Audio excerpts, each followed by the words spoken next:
Cold Steel AD15.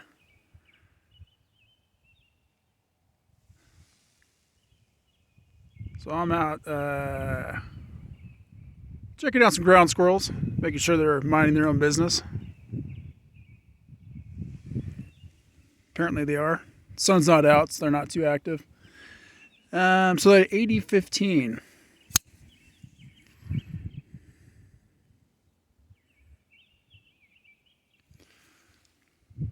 This video is for those who have this knife, and for those that have looked at this knife and have wondered if they should get it, and for those that didn't know about it. Because I love this thing. So I remember checking this guy out, back, I don't know what it was, 3 years ago, 3 years ago, whenever I saw it. And it caught my eye. Immediately I wanted one. I just never did pull the trigger. Maybe there was other things on the list. I don't know. But finally, it kind of occurred to me, you should snatch one up. So I just got it. I've been back. I was on a fire in New Mexico. I just got back Sunday. Today is Friday. So I got it. No, it was in the mail. So I've had it since Monday or Sunday. It was waiting for me. So I've been packing it for about a week. Brilliant knife.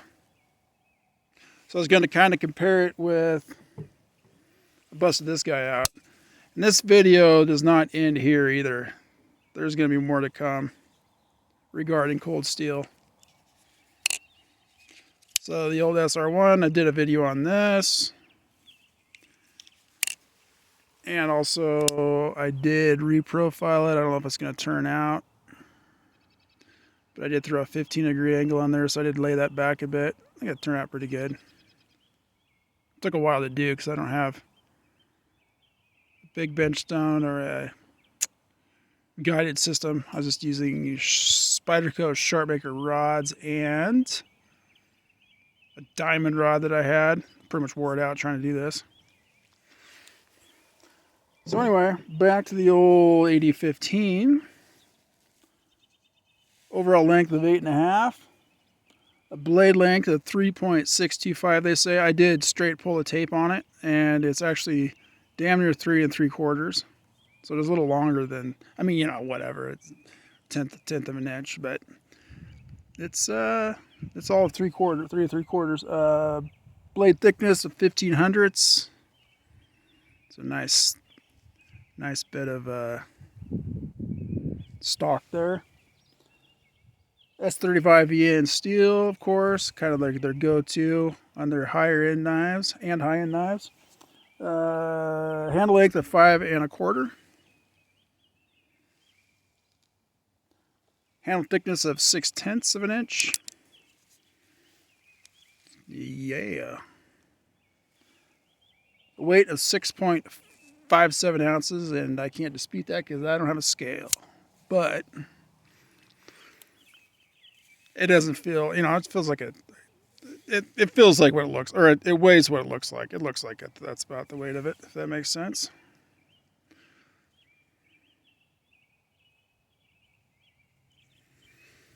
So I guess we'll start from top to bottom. Okay, so there is also the AD10, which, just like this, never owned until now. The AD10 looks like it might be a little bit more comfortable, a little bit more suitable for the backwoods, the backcountry, just because of design. But this thing is strong, amazingly ergonomic. I think it's a damn fine knife. I've seen some reviews. Like I didn't really watch any of the real reviews, I think, back when it came out and I was looking at it. But since I ordered it, I was kind of excited, so I started watching them. And, I watched the Apostle P video, and it was good. Did a good breakdown of both this and the AD10. I can't argue with anything he said. All I could say is, actually, it's even better than he said it was. I do think it's usable. It's kind of more of an external. The only issue I can see possibly is it's kind of an external action instead of internal, such as you know, your triad lock. Everything is on the inside. Like the springs on the inside, all the actions on the inside.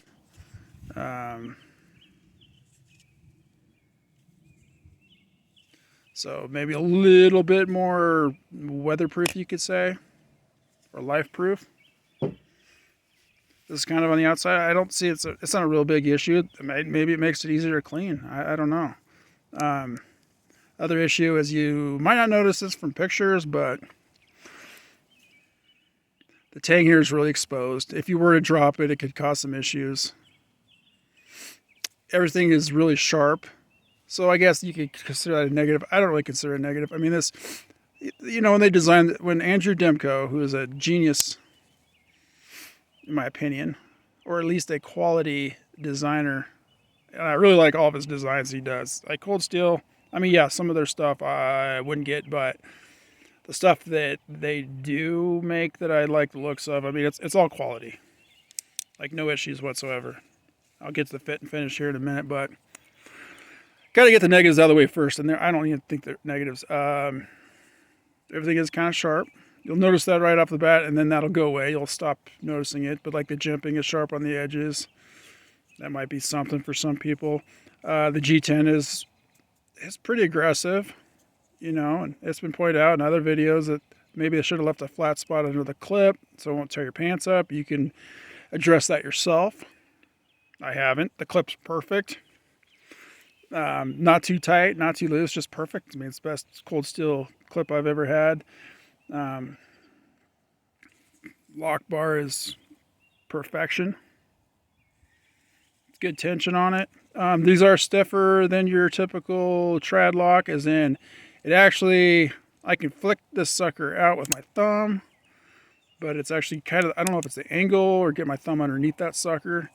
It is this is tighter than your typical triad. It is, but it's real easy to middle finger flick. I mean, not a problem at all. And then closing it is a cinch. I mean, it's pretty damn cool, really. The hardware's rad. You know, pivot, nut and bolt, male and female. The hardware for the spring, the lock, same thing.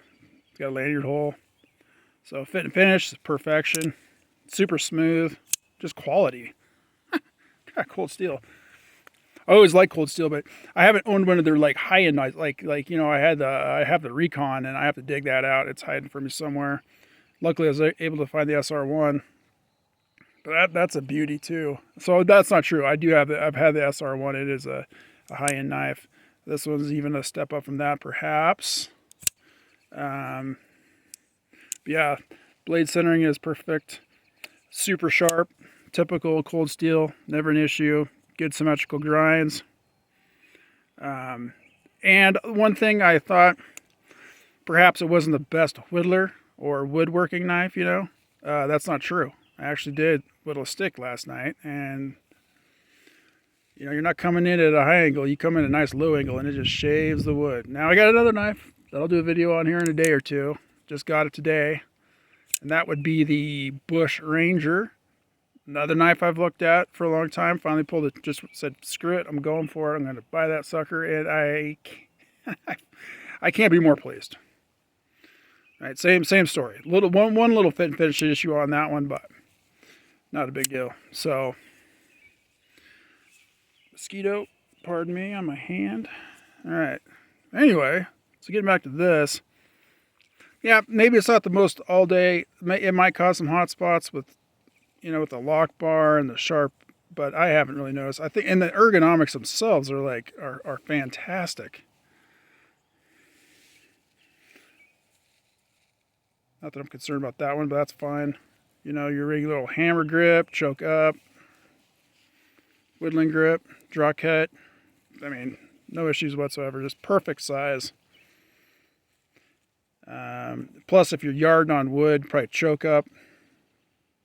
And your pinky's not going to come back and be rubbing on this. But even if you did do that, it's not an issue. It's something I just noticed with my paramilitary too.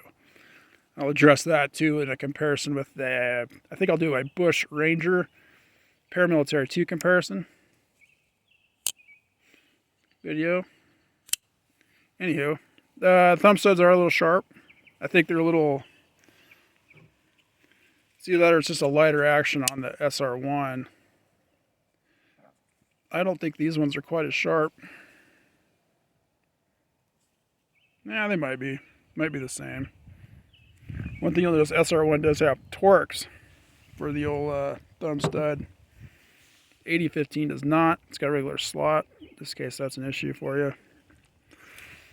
So, can't wait to get my hands on the AD10 because I think it's just this one plus another level for, you know, high torque cutting. But I don't really see any issues with this at all. I mean, and then as far as like innovation goes, you know, it's really cool. Like, I love that design, like the shape. You know, maybe the pictures don't do it justice. Again, with the ergonomics. And I mean, apparently everybody likes the AD10 even more for that. So that's, I'm not going to argue with that. I think the AD10 might be hollow ground. I can't remember. So let's see here. Typical random video, but getting back to ownership of said cold steel. I know they sold it. I've gotten a couple people left some comments on some of my other videos about it. I need to answer some of those, or, you know, maybe respond to them. I've been pretty busy. But some people have had some issues. I even saw one like really negative video. This guy's kind of a douche, actually. He's just not stoked. So he had a couple cold steels. I think this, no, it was a Bush Ranger video, Bush Ranger and Bush Ranger Light. And he was just going off on how poor quality they are. Yeah, that sucks. I've never had that experience with cold steel. This is the first folding knife I bought from Cold Steel that is from the new ownership, which sucks. I can get into that, my opinion on that. I think it's really unfortunate. You know, I think Lynn Thompson is cool, the guy that owns the company. I think Andrew Demko is cool. I think they're different. They're unique in what they say, what they do. Some people don't like it. I think I like it. It's not me, you know, but I appreciate it. It's entertaining, and it's cool to see people throwing some attitude out there. I like it. So that, so on that, they sold it to this mass conglomerate. Can't remember the name of it. Don't care. They make some other stuff I'm not interested in. I am interested in, but I think I'm interested in other companies that do the same thing or something. So I've never even heard of them. They changed their logo. So there's that. And then, I didn't even know, but it was pointed out in this one video I saw. So it is a little different. So this one just says Cold Steel, no blade. The new one has got that lightning bolt knife thing or whatever the heck it is through the Cold Steel. So it's not that big of a difference. Maybe, I don't know. Hopefully everything's made in the same factory, same attention to detail and all that. This, I don't own a pre-sell AD15, but this one is perfection. And it's unfortunate that it's sold to that kind of a thing. Hopefully they can carry on with what Cold Steel has done in the past. I don't really know the details of how much Lynn Thompson and the gang have their hands on the company. Maybe completely. Maybe they just have more money to spend, to throw around, to test stuff and to innovate. Maybe that's the case. That's very possible. Hopefully that is the case. Otherwise, this thing, lock is perfect, no play. Fit and finish is perfect. Yeah, I wouldn't change a thing about it. I didn't buy this for carrying out in the woods. I bought it for, stabbing people. Okay, well, I'm probably kidding about that, but, I bought it for its uniqueness, its design. Hopefully he won an award with this. I know that there's the Buck Marksman, which is cool. Unfortunately, I never got one. I think they're kind of out of stock. They're probably discontinued. The one cool thing about that Buck Marksman, in my opinion, because I know where that knife came from, I know exactly where it came from, and I see a lot of similarities with that in a chainsaw. The bar tensioner on a chainsaw, it's kind of what the Gavin and Grant Hawk put into their into the design. With the two screws that tighten the strap lock on that knife. This one does not have that. It might not need it. Maybe it just there's the way that Andrew Demko designed it, where it would just wear and then wear in, not wear out. You know, but that strap lock on that Buck Marksman was pretty cool because there's a couple screws somewhere in the back that, as this thing maybe wore, or maybe came out of adjustment, you could just tighten it up or loosen it up as you saw fit, just like a chainsaw. So you're basically tensioning the blade on a knife instead of the bar on a saw. So that's pretty cool. I kind of missed out on that one. Hopefully they come out again. And I know there's a strap lock on a Chris Reeves knife, which is a little different because the whole thing, I think, it actually locks in up here on the blade, back of the blade. So more of a urban carry knife. But to make a long story short, you can carry this in the bush. You can carry this in town, whatnot. Just a great knife. All right, that's all I can think of. I think I threw all my thoughts out there out of order as usual. Hope you all enjoy the rest of your Friday, and then Friday evening by the time this probably gets up. All right.